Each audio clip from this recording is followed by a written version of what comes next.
Hello, ladies and gentlemen. Welcome back to the Armchair Book and Wrestling Podcast. I'm your host. My name is Stunning Steve Barber. And since last week I did a Clash in the Castle preview, it's only fitting that this week I do a Clash in the Castle Scotland review.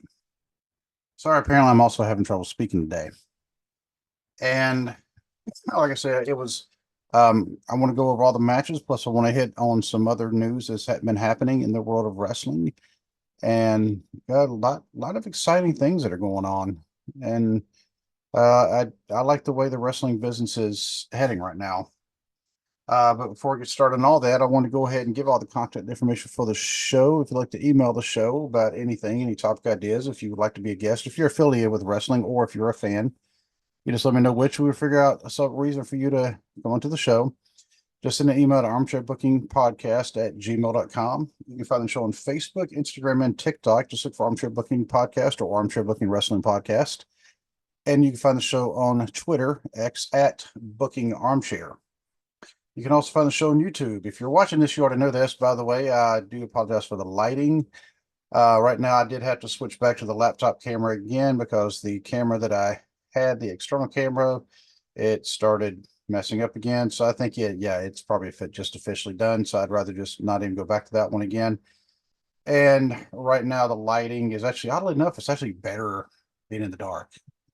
So I'm kind of digging this atmosphere right here, to be honest with you. So, um, but if you follow the show on YouTube, obviously you already know about the show being on YouTube. I do ask that you to hit that like, share, subscribe, tell your friends. I mean, this is one of the things I'm try to build the audience. The subscriber count, it has grown. It has grown some, but I like to see it grow even more. I've actually told my daughter, her and her over 1,000 subscribers, to start sending some of her subscribers my way, but they're not necessarily wrestling fans. But I am going to try to be getting out more episodes throughout the week. I have been slammed once again because that's just my life. It's amazing how, not having a job, I stay busy, very, very busy. In fact, this week I'm actually helping out with my church's vacation Bible school. So I'm there helping out with a bunch of third graders. Well, that's cool. They're cool. So um, if you are using just an audio platform, one of the things I would ask is, if you were to give a 5-star rating and a review for the show, if the platform you use actually has the capability of giving reviews, I do realize not all of them do. If you give a 5-star rating and a review, I will actually read the review on a future episode. If you're using a platform that does not have the capability of giving a review, just still give it that 5-star rating. That's really what helps. It helps the show get noticed. Like I said, I'm trying to get the show to grow once again because the audience dwindled. And then I do understand that not putting out episodes for a while also kind of hurt, trying to regrow that. And because obviously big wrestling fan, um, so that was the intent of the show when it began 4 years ago. And it hit a lull, and now I'm trying to grow it back out of that, pull it back out of the doldrums again. But if you use a platform that does not have the capability of giving a review, still give it that 5-star rating because it does help out the show. It helps with the algorithm, helps the show get noticed. And send a screenshot of that along with a review to armchairbookingpodcast@gmail.com. And once again, I will actually read that on a future episode. If you don't want me to actually say your name, let me know and I will keep your name out of it. I respect people's privacy. I get it, but the review itself is really um, that would actually mean the world to me if anyone does that. So, last but not least, if you would like to order some armchair booking merchandise, you can just go to tpublic.com/user/armchair-booking-podcast. And that's where you can find all the things like the phone cases. On YouTube, you'll see I'm holding up the phone case like right here. That's one of the styles. I have it with the white letters, red ring. You can also get it with the red letters and the white ring. You can also get it in different colors, obviously, besides just the black one. I just happen to prefer black.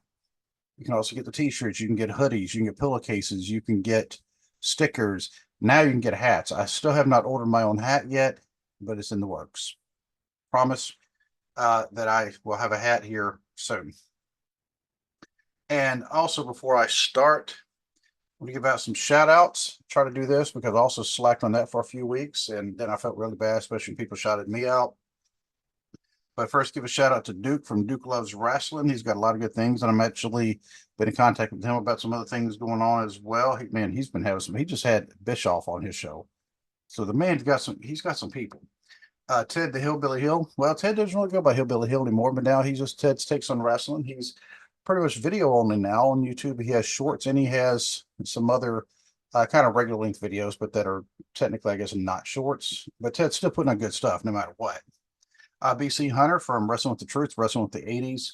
BC, he did kind of go back and forth from the audio and YouTube, but BC, once again, old school fan, love interacting with him.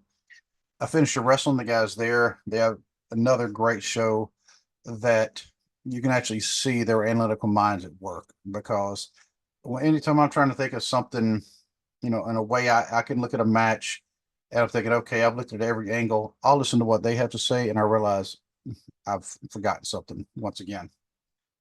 My buddies over at the Dad World Order, the DWO, they are from close to me. They are also out of the Cincinnati area.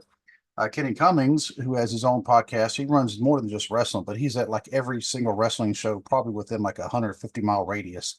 I say that in all seriousness because I've seen him at events that are probably good 150 miles away from where he lives. And yeah, so Kenny, I mean, he's serious about his wrestling. Justin from TNC Sports Talk, throwing with Justin. He's been doing some adjustments with his show lately. Yeah, definitely go check that out. One of my best friends in the world, Dwaylon Davis. He still has the Intellectual Rockstar podcast. It is also on hiatus. Of course, everybody knows Dwaylon is the co-host of the show. He's just been on hiatus now for about the past 6 months. Obviously, everybody would love to see Dwaylon return, but at the same time, his priority right now, basically his newborn baby. So, you got to understand, family does come first. We've always said that, and we stick by that. But looking forward to the day when Joyland will be able, be able to return to this podcast and his own, the Intellectual Rockstar. And last but not least, of course, I got to give a shout to my other podcast, my non-wrestling podcast called The Cubicle Chat. That one I talk about everything just about you can imagine except for wrestling. And even on the show I'm going to be recording tomorrow for that, I'm actually going to have a mutual friend of mine, Wayland's on. We're actually setting it up right now for him to come on, and he's actually been on this show before about 3 years ago. But we're trying to get I'm trying to get him on that show. We do have it set up, so hopefully I'll be dropping that episode tomorrow afternoon or early tomorrow evening. Excuse me. Wow, I got something, I guess, caught in my throat. So, out of the 5 matches for Clash in the Castle Scotland, I made all kinds of predictions last week. Everybody, if you listen to them, when you were listening to them, you may have been thinking, is he really that dumb to make all these particular predictions? And I'll say, yes, I was. And I'll be the first one to admit it, because having a 30% accuracy rate, well, that's not a way to go about doing business. Kind of like right here, I'm brushing my beard out a little bit. I'm just looking at it and it's getting my nerves on. Oh, well, I just have to stay. So everybody just kind of stare at that for a little bit. But anyway, those of you on YouTube, you know what I'm talking about. Those in the audio, sorry, kind of missing out. So, out of 5 predictions that I made, I got 1.5 correct. Why 1.5? Well, we'll get into that. But that is a 30% accuracy rate. My bad. I should not have predicted so many title changes, because that's what I did last week. I had all kinds of title changes happening. Didn't even think about that. They're not going to have that many title changes happening on one show.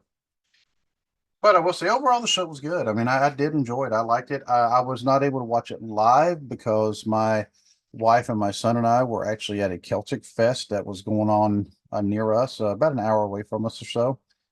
And so we were at that and being embraced into the Celtic life that kind of focusing on Scotland and Ireland and in certain places in England, the British Isles, and just Celtic life, while the Clash in the Castle was happening in Scotland. So kind of a weird thing there to think that um, one was going on and they're actually kind of related to each other, but we actually had a lot of fun there. And so I got back, and of course, the show had ended by the time that we returned home. And so I was able to pull it up. One of the things about when you watch the show on the replay, a lot of the video packages in between, they don't have them. Because I don't need to see the recap of every single thing that's happened that led up to the match. Of course, if you didn't have those, maybe you could have more than just 5 matches. But I get it; they're kind of going to the truncated card lately, and part of that, because nobody wants to watch a 4-hour show, and when some of the matches may just be filler, so they're giving it more meat rather than fluff. But right now, I still feel like they may be leaving some people out.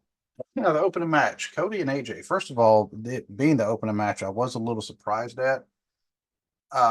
You wouldn't think that the match for your undisputed championship would be the opening match, but the match itself, I mean, was what it was expected to be. An I Quit match, they're brutal by design. I mean, it's I Quit. I mean, you're literally beating the tar out of your opponent until they actually say the words I quit.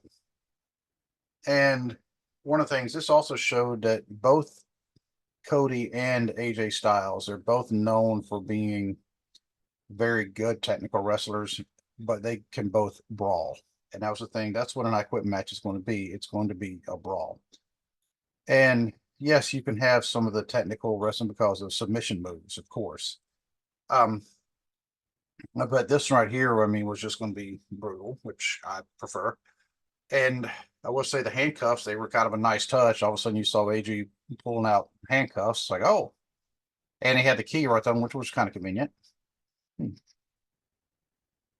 So I will say a couple of commentaries about this and all these matches. I'm not going to go in too great a detail because I'm not going to recap like everything hole by hole, but I'm just going to give my own opinion about some things.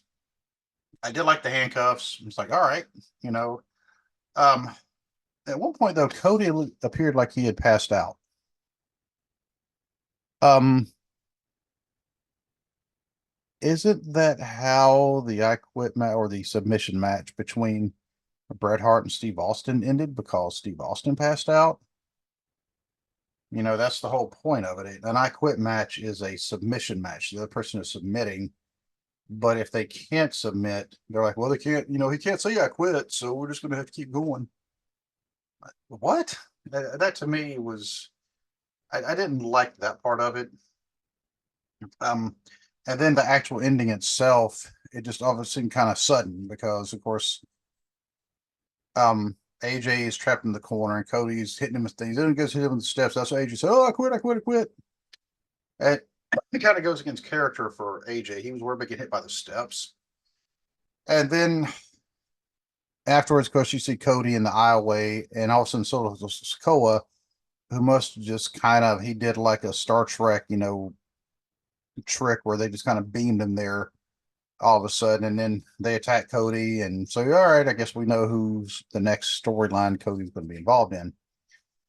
I will say this about the entire card, by the way, production like that I thought was really good. The production on the pay-per-view PLEs has been really, really good. They're not doing the shaky camera, they're not doing the too many cut shots, they're not doing it anymore because, of course, we know some of the old regime are now gone. The ones who were notorious for that, even when the fans are saying, will you please stop doing that? And they said, we'll do what we want. And now they're wanting somewhere else and not in this company. But now we know, where the next opponent is probably going to be Solo. And we know that the other two, Tama Tonga Loa, they're going to be backing up Solo in looks like Randy Orton and Kevin Owens are going to be back in that Cody. So we've got the feud going. Something will probably happen at Money in the Bank. We'll see. I have noticed that Cody's, they're trying to get him on every big event, not just every third event, like the way Roman was doing. By the way, all the criticisms about Brock, um, um, about Brock, you can say the same thing about what Roman was doing. So, yeah, that's the thing. Yeah, everything about Brock Lesnar, Roman Reigns is doing the same thing. Because Brock was considered a part-time champion. A lot of criticism about them putting the belt on him. They put the belt on Roman. All of a sudden, as soon as Roman got the belt, boom, new contract, and he was doing the same thing. And they're like, well, look how long his title in it was. It's not hard to keep the title when you don't defend it. Cody appears like he actually is defending it more. And I know it's more of a booking thing. Yes, I realize that. Don't come at me with all that. But next match is triple threat for the Women's Tag Team Championship. This is the one where I got it half correct.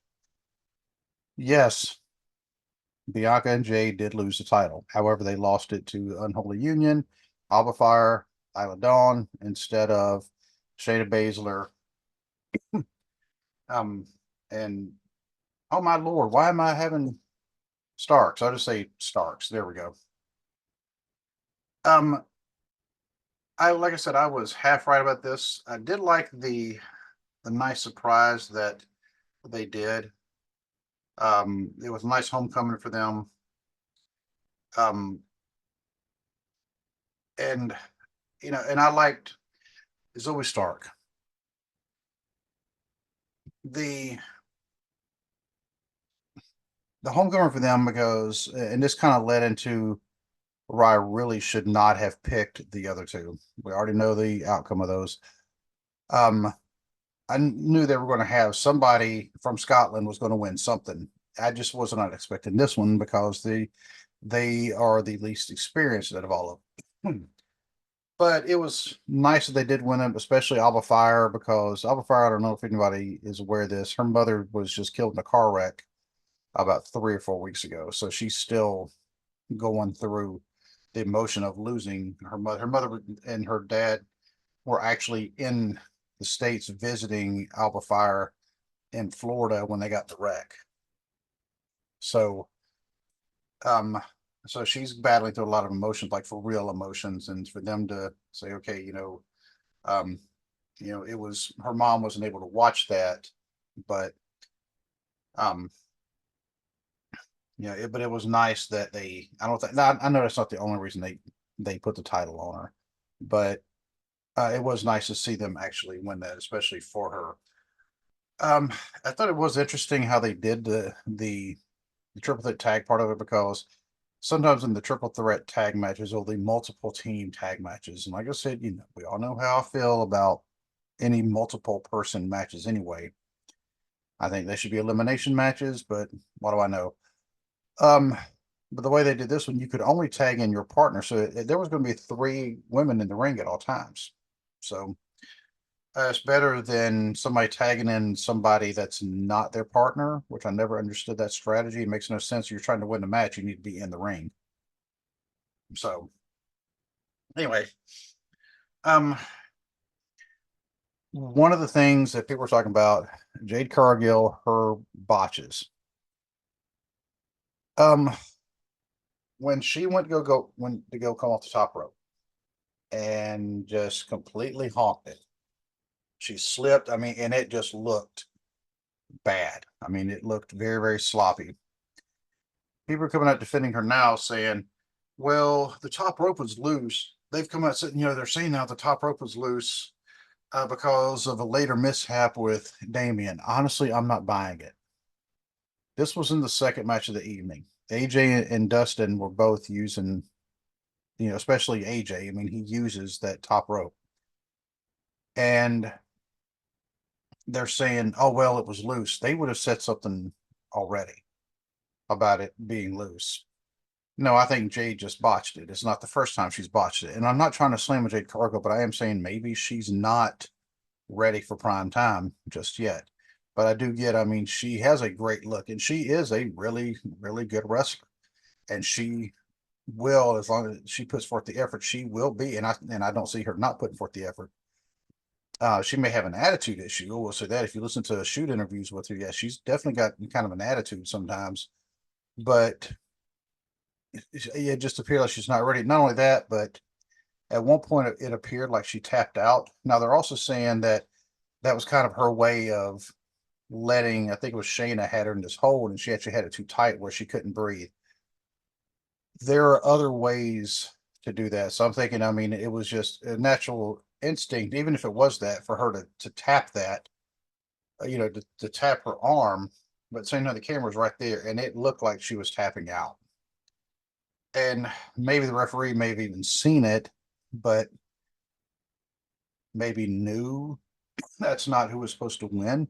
But then again, now they've actually said the referees, most of them don't want to know what the outcome is supposed to be because they don't want, they want everything to look as authentic as possible. Case in point, The Undertaker, when he got beat by Lesnar at WrestleMania 30, referee had no idea that was going to happen. And that's been, so when he hit that final three, he actually thought he was going to be fired because he just killed The Undertaker straight. But this right here, who knows? I mean, Jade and Bianca, honestly, they're better singles anyway. um, Maybe Bianca could kind of bring Jade along, but right now, I see them going back to being singles. I don't see them putting the titles back on them because, like I said, I don't think Jade is ready. But I do see them having, I mean, that is the money match is Jade and Bianca. Because I mean they both are very athletic, um, freakishly strong, especially Bianca, like ridiculous strength on her. And they could have the potential that could be a very, very good match. Not only that, but you take a tag team and you have them be extremely close, and then all of a sudden you split them apart with animosity, and yeah, it'll lead to a good match. Um, I don't see this title reign being a long one. And it just kind of seems like placeholder on there that's kind of a insulting word. But I think it was, maybe the front office knew Jade's not ready. And they put the titles on them prematurely. They thought maybe she could, she would come along, but unfortunately, Bianca can't do everything for her. And they've even come up with some good tag team moves. Like with the center, they got their move, but then somebody else got the pin. I will say the match was good, not great, but it was still good. Um, and I don't know who they're going to end up putting the tag titles on next. Um, I don't think it's not going to be right away, but they're not going to have a. That's my personal opinion. As much as what I like them, Alba Fire, Isla Dawn, the Unholy Union, I actually do not believe this is going to be a long title reign.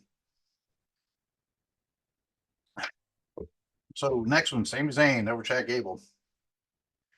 This honestly, it seemed big story here, and yes, I called Chad Gable to beat Sami Zayn. In hindsight, I'm just stupid.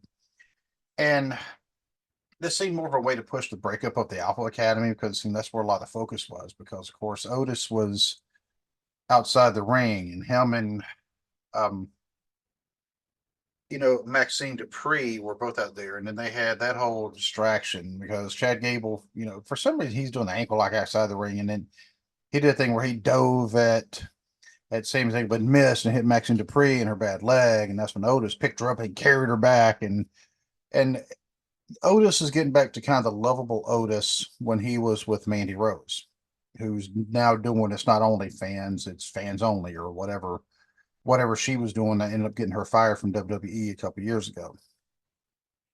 But she's off doing that, and so Otis now putting him with another um, heroine damsel in distress type of thing. Everybody's starting to get behind him again because everybody loved it when he and Mandy Rose were kind of an item. And but the match itself, I mean, once again, it was a really good match. I mean, which was to be expected because you look at who was in the match. Of course, Sami Zayn, who's been proving himself time and time again, um, he's goofy and he's kind of funny, but man, he can go in the ring. And then Chad Gable, of course, Olympian Chad Gable, like actual Olympian, and who's also freakishly strong. So a dude who's only like what 5'6", and he's just throwing guys that are 3 times his size around the ring, and he's doing these legit suplexes, these legit German suplexes, these power moves. Um, but of course, Sammy ended up winning, and now Alpha Academy is, I'll hit the aftermath. They probably have broken up for real now. And the status of Gable is now kind of uncertain after some other events that happened on Monday, which I'm going to go over. And I was also actually put the question on my notes: who is the next IC title challenger? That's also going to be covered because that was also discussed on Monday. Next match: Bayley over Piper, WWE Women's Championship. First thing I would say, Piper Niven really does not need Chelsea Green, but whatever. I mean, they're a team. I mean, I get it. It's almost like you're gonna be a heel, so we're gonna have somebody with you. This audience was not going to boo Piper Niven, not totally. Another hometown girl, or at least home country girl.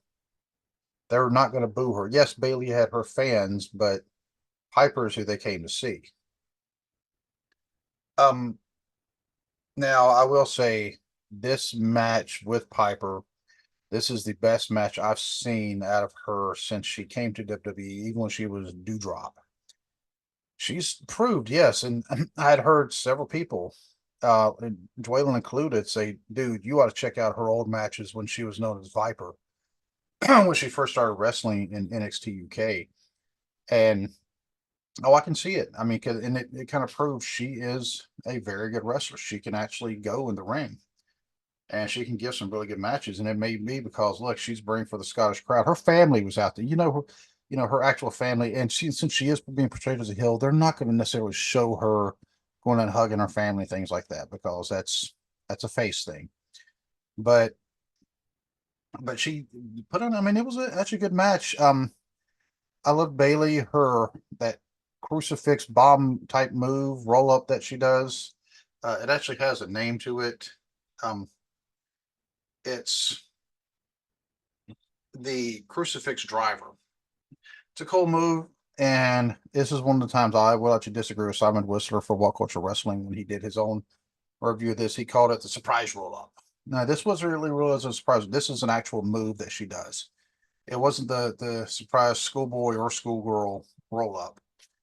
But I will say this: Chelsea Green being kicked out. You're out of here. Boom, gone. Comes back with the mask on. Okay, I have to admit, I thought that was hilarious. I thought it was a good touch. Not, it's something that I've never seen before. If anybody else has ever seen that happen before, where somebody has been banned or barred, kicked out at a ringside, and then all of a sudden they show back up under a hood, please let me know. But I thought it was really cool that she did that. Main event, and this is the one that, of course, Drew McIntyre, the roof just blew off the place when he showed up.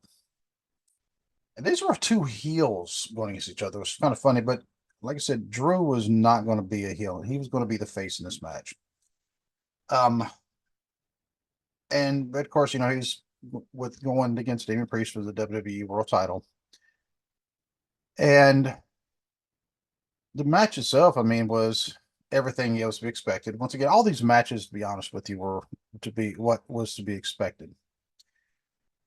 And I was glad Judgment Day didn't even appear. I mean, that was one of the things I actually called shenanigans. I was like, they've been told they're barred from ringside. They're going to show up anyway. Well, they didn't. I was like, oh, okay. Now, I mentioned before about Jade Cargill botching coming off the top rope. And people saying, well, later they found out the ropes were loose, and that's why, because if you look at the same thing, have Damian Priest. What happened with Damian Priest looked intentional. Like he got his foot hung up in the rope, and it was the whole thing. Andre the Giant used to do it where he would lean back on the ropes and get his arms in between the top rope and the middle rope, and then he would kind of drop down. Well, now his arms are trapped. Mick Foley used to do the same thing. That's how Mick Foley lost his ear, actually. He would do the thing where he would get his neck trapped between two ropes. And I want to say it was actually may have been Rikishi or Samu, Tonga Kid, when they were the head shrinkers, most whatever their name was at the time. He used to do the same thing, get his head caught in the ropes. I'm thinking that's what happened here with Damian Priest, just because the way he did it, he got his foot in between theirs and then flipped. Now his foot's caught. And it was a good spot, but now they're saying, well, that was a botch. That wasn't. I'm like, no, it looked intentional to me. It was a pretty good spot, and I think they should do it more. Thing with the ref bump, as soon as that happened, of course, you knew some kind of shenanigans was probably going to happen because that's the way it happened. Ref bump, boom. All of a sudden, they have the 1, 2, 3, 4, 5, 6, 7, 19 count. In this case, all of a sudden, the referee slides in the ring, 1, 2, and wouldn't drop his hand. And all of a sudden, the camera swings around, or the other camera, I should say, and it's CM Punk.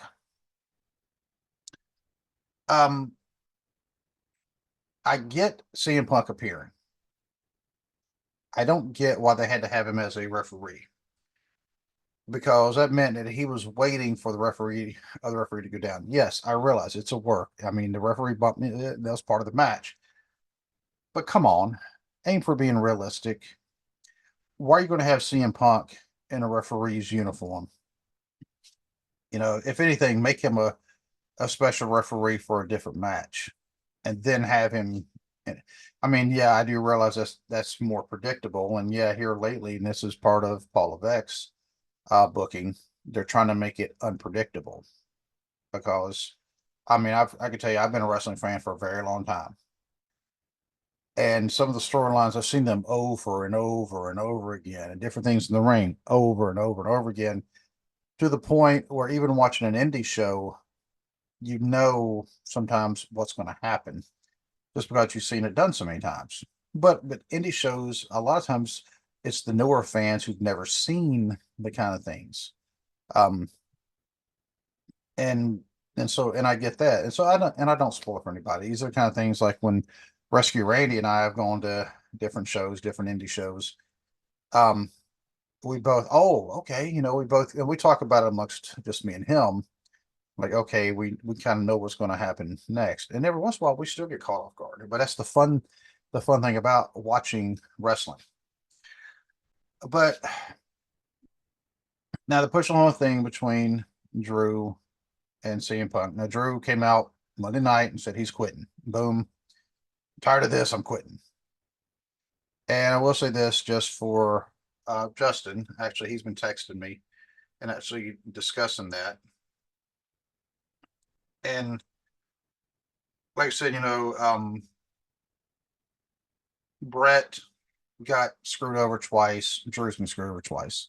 Brett quit. Now Drew's quit. But the thing is, Brett quit for real.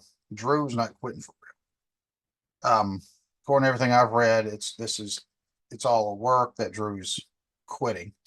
Besides that, they wouldn't have the cameras conveniently there whenever Drew, just all the cameras there to catch him and Levesque, Triple H arguing and and gone.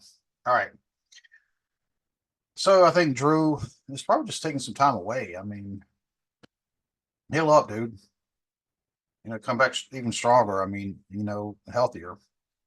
If he does show up though, I guess I was wrong. But the aftermath, and when I say the aftermath, I'm going to talk a little bit about Monday Night Raw. I wasn't able to watch all of it. Been able to catch the highlights, but I can tell you, Alpha Academy has split. And yes, I am going to get to the big thing that happened on Monday Night Raw. Don't worry. They've officially split up. Otis is done with them. Blah, blah, blah. Yes, Seth Rollins returned, looking all dapper.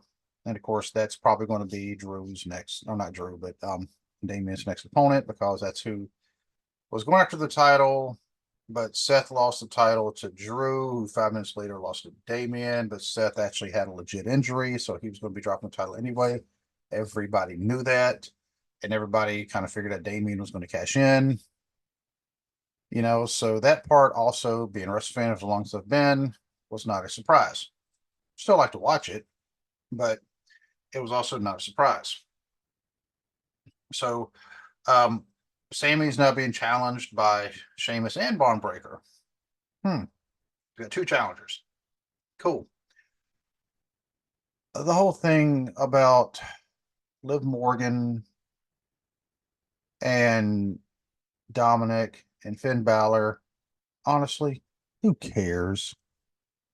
Seriously, Judgment Day was supposed to be, at one point they were holding like all the titles, and now all of a sudden they're kind of looking like a joke. They're more of a soap opera type, and I don't want to see it. Kofi and Xavier maybe splitting up New Day. That one is, I don't want to see it because I mean, I don't. You don't want to see a tag team that's that over splitting up. I know what I said before, but yeah, you want to create a good feud, but this is one nobody wants to see this team break up. There's a lot of prep for Money in the Bank right now. They're having the qualifying matches. It's because that is the next pay-per-view, and it's going to be the next one because as soon as they pop up Raw, and I'm pretty sure on SmackDown tomorrow night, you're going to see hanging above the ring are the two Money in the Bank briefcases. Me personally, maybe they ought to have them both hanging up at the same time during the matches anyway. The real Money in the Bank matches make it really interesting. So, the last part of the night, all of a sudden it goes dark, a doorway appears, and out crawls some voodoo looking devil woman. Turns out it was Nikki Cross. By the way, I really wish she would have showed up in Scotland, but you know, um, doesn't matter. But she shows up looking very Samara from The Ring like, and she's got the lantern, she points to it, and she's pointing back, and next thing you know, they had the cameras, and they've done a number on all the backstage. Really, really good production, by the way. The sparks flying off the wires was a pretty nice touch. And they go back, and of course, now you see what they're calling the Wyatt Six. I actually had to read this today. Yeah, because everybody's like, well, why they're saying six and there's only five of them? Okay, first of all, the sixth person will always be Bray Wyatt, the late Bray Wyatt, because this is still the Wyatt family. Bo Dallas, of course, Taylor Rotunda, Wyndham Rotunda, also known as Bray Wyatt, his real life brother. He is Uncle Howdy, which everybody suspected. We can't go back and say, well, they should have had Uncle Howdy. We know. It was timing. Unfortunately, Bray, I mean, he was legitimately sick, and he ended up having a heart attack at a very young age because of a couple of illnesses that he had, and he was taken away from us. And he had become one of my favorite wrestlers. But now they're continuing this on. Eric Rowan's back, and Eric Rowan is back as I think he's the Mad Bunny, and actually, they have the list of all of them because I'll be honest with you, there was one name I didn't know a lot about. But Eric Rowan, he's back. Dexter Loomis, Joe Gacy. Joe Gacy, I don't know a lot about. So if anybody does know more about Joe Gacy, please, by all means, let me know.